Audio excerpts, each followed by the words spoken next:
Do you think AI aside, if you were, today interviewing, and it doesn't have to be, taking into account AI and everything else. It's just generally, if you were interviewing, let's say junior developer, and like what would you, how would you, what would you look for, and how would they sort of be set up to kind of perform? What I've always liked to do for interviewing developers at any level is to provide them a problem to solve using like kind of normal tools. And I try and make sure that those problems are relevant to what we're actually doing in the business.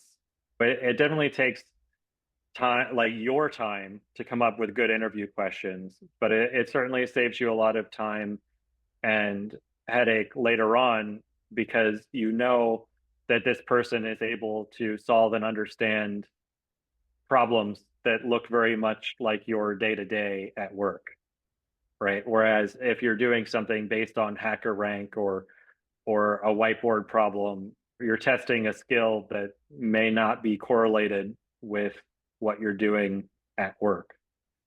So being able to come up with a sort of self-contained sandboxed environment where this developer can work on something that's very similar to a work problem, whether you give them the scaffolding and they're filling in kind of the blanks, or whether you give them something that's subtly broken and they have to debug it and fix it.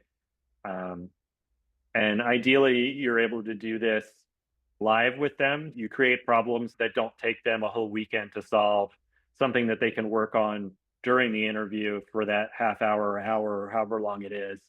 And you can be there with them and also provide that kind of mentor support, right? They can ask you questions because if they were at work, they'd be able to ask somebody questions.